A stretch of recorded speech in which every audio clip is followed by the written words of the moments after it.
Undoubtedly and literally the world's most expensive asil breed. As we said, our motive is to grow and let others grow. हर साल तमिलनाडु में तकरीबन 200 से ज़ायद shows होते हैं जिसके अंदर सर इनाम 50,000 रुपये या लाख रुपये इनाम नहीं होता। 4-4 ग्राम सोना, 3-3 ग्राम सोना, तोते जैसा चेहरा, मोर जैसी दुम और बजाते खुद एक मुर्गा। क्या ये खुदा की कुदरत का मौजा नहीं? इंशाल्लाह आने वाले साल में जहां हर घर के लॉन में मोर पाया जाता है वहां पे पैरेट बीक का एक मुर्गा होगा। आंध्रा की ब्रीड में चेहरा और तमिलनाडु की ब्रीड में दुम। मेरा नाम आगा मार रज़ा है और मैं हॉपलैंड फैंसी बर्ड्स का CMO हूँ। एज़ यूजुअल हॉपलैंड फैंसी बर्ड्स मुर्गों में काम करता है और आज एक नई ब्रीड से आपको वाकिफ़ करेगा। शामों में शोहरत के झंडे गाड़ने के बाद Indian parrot beak long tail Aseel की तरफ क्यों कर आए? अजमल भाई देखें, डिफरेंट ब्रीड्स हैं, डिफरेंट चेहरे हैं, डिफरेंट चीज़ें हैं और हमने कब कहा है कि हम शामों से उठ के पैरेट बीक में आ गए सर। शामों हमारी मादा थी, शामों हमारा स्टार्ट था, हम नहीं भूल सकते सर शामों को। अल्हम्दुलिल्लाह जिस स्पीड से, जिस मेहनत के साथ पहले शामों में काम कर रहे थे अभी भी कर रहे हैं। ये तो सर हमारा नया प्रोजेक्ट है और सर ये वो प्रोजेक्ट है जो हमें पहले अगर आसमान में थे तो अब स्पेस में लेके जाएगा इंशाल्लाह। चलें सर यही से शुरू करते हैं। तो फिर पहले ये बताइएगा कि पैरेट बीक है क्या चीज़? चलें सर मैं भी आपको शुरू से बताता हूँ। स्टार्ट इसका हुआ था कॉक फाइटिंग से, यानी कि मुर्ग को लड़ाने से, ठीक है। इस पर्पज़ के लिए इस असील की ब्रीड को तैयार किया गया था। इंडिया के सदर्न पार्ट में तमिलनाडु और आंध्रा, यहाँ पे इस चीज़ को तैयार किया गया था। शुरू कॉक फाइटिंग से हुआ लेकिन आहिस्ता आहिस्ता ये एक ऑर्नामेंटल ब्रीड बन गई। ऑर्नामेंटल यानी खूबसूरती की मिसाल, और अब ये सिर्फ एक खूबसूरती की मिसाल बन के रह गया इंडिया में। और जिस खूबसूरती की ऐसी मिसाल जिसमें सर इंडियन 10-10, 15-15 लाख, यानी कि दुनिया की सबसे महंगी ब्रीड बन चुकी है ये। सर हमने तो सुन रखा है कि Indian parrot beak long tail Aseel Pakistan में आ ही नहीं सकता, आप कैसे लेके आए? सर जी तवील अरसा, बहुत सारी मेहनत, बहुत सारा नुकसान करने के बाद अल्हम्दुलिल्लाह अल्लाह ने हमें इज़्ज़त बख्शी। आसान नहीं था ये सफ़र, ठीक है, और मैं आपको नहीं बता सकता कि किन किन मुश्किलात से हमें गुज़रना पड़ा, किन किन लोगों के तरले करने पड़े, किन किन लोगों से कहना पड़ा कि भाई अब बस भेज दो। 7 माह सर अपनी मेहनत, 7 माह की लगातार एफ़र्ट के बाद हम लोगों ने वाया श्रीलंका इन बर्ड्स को मंगवाया है। और सर ये सवाल है कि इंडियन पैरेट बीक अगर नहीं आ सकता तो सर श्रीलंका में पैरेट बीक कहाँ से आ रहा है? वो ख़ुद तो नहीं बना रहे ना, वो भी तो इंडिया से मंगवा के तैयार कर रहे हैं।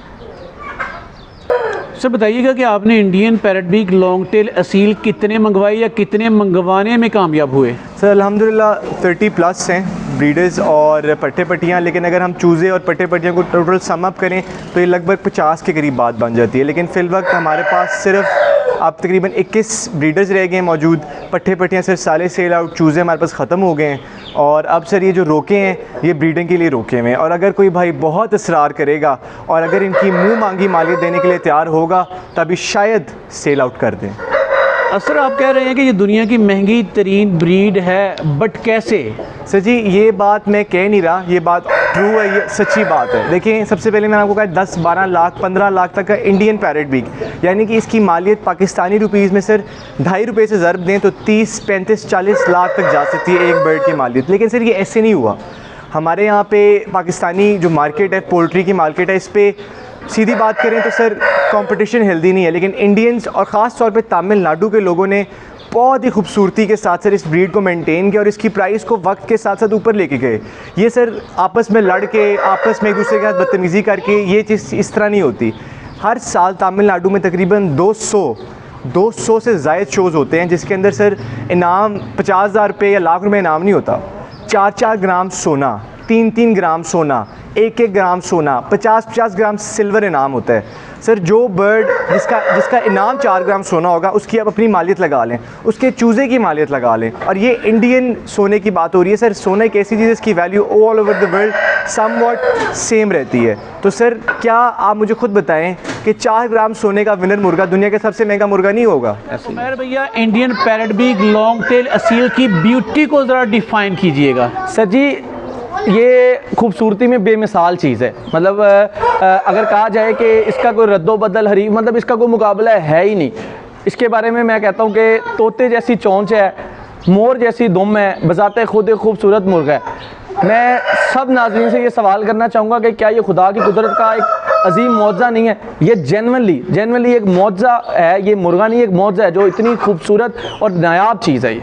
चलें सर, मौजज़े तो दुनिया में बेशुमार हैं, मुझे ये बताइएगा कि पैरट बीक का मोटिव क्या है, ऑब्जेक्टिव्स क्या हैं आप लोगों के? सर जी, हमारा मेन ऑब्जेक्टिव हमेशा से एज अ बिज़नेस है, ठीक हो गया। बिज़नेस इसका ये है कि ये एक प्री मैच्योर बिज़नेस है जो इंशाल्लाह आगे ग्रो अप होने वाला है। इस टाइम डिमांड सप्लाई की बात करें तो आपको पता है कि आप पैरट बीक का चूज़ा लेने निकले तो आपको मिलेगा ही नहीं। अच्छी क्वालिटी तो बड़ी दूर की बात, नॉर्मल क्वालिटी में भी चूज़ा लेने निकले तो आपको नहीं मिलेगा। और अल्हम्दुलिल्लाह जो क्वालिटी हमारे पास है, जो हमने इंपोर्ट कराई है, वो आपके सामने है। कुछ वीडियोज़ आपके सामने देखी हैं, कुछ हमारे पेज पर आप देखेंगे, आपको अंदाज़ा होगा और पता चलेगा कि parrot beak long tail Aseel कहते किसे हैं। First, second, demand and supply इसकी है ही नहीं, और डिमांड का अंदाज़ा आप इस चीज़ से कर सकते हैं। इंशाल्लाह जब वीडियो लगेगी आप डिमांड का अंदाज़ा करेंगे कि किस तरह लोग, और ख़ास करके हमारे जो पठान हज़रात हैं वो डाई हार्ड फ़ैन है। आज मतलब 3 दिन से मैं सिर्फ सवात और उस नॉर्दर्न एरियाज़ के लोगों को डील कर रहा हूँ कि मतलब वो लोग पागल हैं इसके पीछे, डाई हार्ड फ़ैन। चलिए सर, फिर इसी बात पे ना बिजनेस डिज़ाइन या बिजनेस प्लान दीजिएगा कोई। सर बिजनेस प्लान में फ़र्स्ट ऑफ ऑल ये है, इंशाल्लाह मैं चाहता हूँ कि जिस घर में मोर है, जिस घर में अच्छा घर बनाता है, लॉन बनाता है, इंसान सोचता है कि मैंने यहाँ पे खूबसूरत मोर रखना है, वो उस मोर के साथ साथ उसका मोटिव हम ये बना देंगे कि वो parrot beak long tail Aseel का एक मुर्गा अपने घर में खूबसूरती के लिए रखेगा। जिस तरह के तमिलनाडु में लोग इसको रखते हैं और ब्रीड नहीं करवाते, सिर्फ एक खूबसूरती, एक सिम्बॉलिक आइकन के तौर पर खूबसूरती के लिए घर पर रखते हैं। इंशाल्लाह parrot beak long tail Aseel भी इसी तरह हर एक बड़े घर में, लॉन में पाया जाएगा आज से 1 साल तक। इंशाल्लाह ये होपलैंड की आपसे कमिटमेंट है। सेकेंड, बिजनेस आइडिया, जिस तरह से हमेशा होपलैंड अपने कस्टमर्स को इन्वेस्टमेंट प्लान पेश करता है, ये भी वही इन्वेस्टमेंट प्लान है। कोई भी भाई आउट ऑफ कंट्री से कहीं से भी इन्वेस्ट करना चाहे, पैसे लगाना चाहे और हमारे इस बिज़नेस मॉडल का हिस्सा बनना चाहे, एजेंट और इन्वेस्टमेंट प्लान आपके सामने है। उस पर अजमल भाई के चैनल पे वीडियोज़ है, हमारे चैनल पे वीडियो मौजूद हैं। आप पैसे लगाएं और घर बैठ के पैसे कमाएं। अच्छा निसार भैया, मैंने आपके इंतहाई खूबसूरत माशाल्लाह बर्ड्स देखे हैं, लेकिन देखने में मुझे लगा कि किसी की टेल लंबी है, किसी के चेहरे में थोड़ा सा फ़र्क है, वर्जन्स का फ़र्क है, क्या तफसीलात हैं इसकी? इसमें अजमल भाई, जैसे कि हमने एक वीडियो पहले बनाई, उस वीडियो में हमने सारी क्वालिटीज़, इसकी खसूसियात लोगों को बताई। इसमें यह है कि जिसका चेहरा बहुत अच्छा है उसकी दुम थोड़ी सी कम होती है, मतलब दुम लंबी कम होगी, खूबसूरत कम होगी। जिसकी दुम लंबी है, दुम बहुत अच्छी है, उसके चेहरे में थोड़ा फ़र्क होगा। इसमें 2 ब्रीड्स आती हैं, इसको हम 2 हिस्सों में, 2 सेक्शंस में डिवाइड करते हैं। एक सेक्शन वो जो है आंध्रा का, ठीक है। आंध्रा के अगर बर्ड हम देखते हैं तो आंध्रा का जो बर्ड है उसका फेस बिल्कुल राउंड, अपर बीक बिल्कुल डाउन और लोअर बीक बिल्कुल अप की तरफ होती है, बिल्कुल खूबसूरत, बिल्कुल परफेक्ट, जिसको पैरट फेस बोला जाता है। और अगर हम बात करते हैं तमिलनाडु के पैरट बीक की, तो तमिलनाडु का जो पैरट बीक है उसका चेहरा ज़रा कम खूबसूरत होता है, जबकि उसकी जो दुम वाला पोर्शन है वो बहुत खूबसूरत, टेम्पर्ड टेल, लॉन्ग टेल्स के अंदर वो तमिलनाडु का पाया जाता है। इस वजह से कुछ बर्ड्स के फेस बहुत अच्छे हैं और कुछ बर्ड्स की टेल बहुत अच्छी है, उसका बेसिक डिफरेंस वो ये है। अच्छा निसार भाई, बताइएगा इसमें कितने कलर्स हैं और आपके पास कितने कलर्स हैं? जी अजमल भाई, अगर हम कलर्स की बात करते हैं तो इसमें तो कलर बहुत ज़्यादा है। कलर काउंट करने बैठ जाएं तो इसमें ये ऐसी मज़ेदार ब्रीड है कि इसमें इतने कलर हैं, आप मेल फीमेल चेंज करते जाएं एक नया कलर आ जाएगा। अच्छा। तो बेसिक जो 8 कलर इंडिया में, श्रीलंका में, पूरी दुनिया में जो 8 बेसिक कलर सबसे ज़्यादा पसंद किए जाते हैं। कलर्स की बात करते हैं तो कलर्स इसमें बहुत ज़्यादा है, मतलब इसमें इतना वेरिएंट कलर ब्रीड है इसमें, एक मेल फीमेल के साथ चेंज करें एक नया कलर आ जाता है।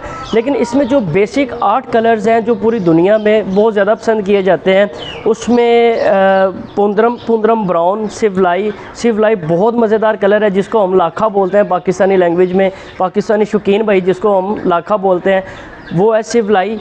और उसके बाद कलर है इसका संबाल बूथी जिसको हम ग्रे या ब्लू बर्ड बोलते हैं। कुकुविलाई तमिलनाडु और दूसरे कंट्रीज़ की ज़ुबान में, तमिल में कुकुविलाई बोलते हैं हीरे को, जिसको हम पाकिस्तान में हीरा असील बोलते हैं, वाइट बोलते हैं, तो तमिल में इसको कुकुविलाई बोलते हैं। चलें, तो जानकार लोग इस जानकारी से बड़ा महसूस होंगे, आपने तो बड़े बड़े मुश्किल नाम गिनवा दिए। इस पर बड़ी मेहनत करनी पड़ी अजमल भाई, बहुत सारी किताबें, बहुत सारा नेट का जो डाटा है वो हमें खंगालना पड़ा इस ब्रीड के लिए। सर आपकी बातों से लग रहा है कि जिस तरह जापानीज़, जर्मन शामूस के वर्जन हैं, फ़र्क है क्या इनमें भी उसी तरह की कोई गेम है? बिल्कुल अजमल भाई, इसमें तो देखें वो तो है कंट्रीज़ वर्जन के हिसाब से, जापानीज़ हो गया, यूरोपियन बर्ड हो गया, तो जो पैरेट बीक है इसमें डिफरेंट लाइनेजेस है, मतलब 50 के करीब लाइनेजेस है। लाइनेजेस से मुराद मतलब कि इनका शजरा नस्ब किस घराने से है, कब से उनके पास, जिसको हम अगर कहते हैं, अगर कोई कैनन का शो करता है उसको पेडिग्री बोलते हैं। तो ये बेसिकली एक किस्म का पेडिग्री है, इसके ऊपर सारी मालूमात होती हैं। अल्हम्दुलिल्लाह जितने भी हमने बर्ड्स मंगवाए पूरी मुकम्मल लाइनेजेस के साथ, उसकी मालूमात के साथ हमने वो बर्ड इंपोर्ट करवाए। चलिए सर, हमारी रवायात में से है, हम हर वीडियो के एंड पे ना एक बात सदका जारिया फार्मर से पूछा करते हैं। आप भी कुछ दिल की बात लोगों से शेयर करना चाहें? अजमल भाई, मैं तो जो पर्सनली आपको पता है मेरे और भी बहुत सारे बिजनेसेस हैं, एज आ कॉन्ट्रैक्टर भी मैं काम करता हूँ, एज आ मैन्युफैक्चरर भी काम करता हूँ। तो मैं उन दोस्तों से, उन भाइयों से जिनके पास इतनी बड़ी इन्वेस्टमेंट्स नहीं है, ये आपने कहा सदका जारिया समझ के, तो मैं ये उसके लिए उन लोगों को, उन दोस्तों को, उन भाइयों को बता रहा हूँ कि जिनके पास बहुत बड़ी इन्वेस्टमेंट्स नहीं है, वो छोटी इन्वेस्टमेंट्स करना चाह रहे हैं, तो ये एक बहुत अच्छी जगह है, एक बहुत अच्छा पोर्शन है जहाँ पर कम पैसों के साथ वर्किंग करके अच्छा कमाया जा सकता है। और कमाई के हवाले से अगर बात करें तो आपको पता ही है, आप लास्ट ईयर आए तो हम क्या थे और इस साल हम क्या है, ये आप बखूबी बेहतर जानते हैं और व्यूअर्स को भी पता है जिन्होंने हमें प्रॉपर फॉलो किया है। सर जी, होपलैंड के नंबर स्क्रीन पे चल रहे हैं, किसी बंदे का दिल करे इन्फॉर्मेशन के लिए, इनसे कोई परचेजिंग के लिए, दिल खोल के इंतहाई इत्मीनान से रब्ता करें, इंशाल्लाह को मायूसी नहीं मिलेगी। नहीं मिलेगी इंशाल्लाह।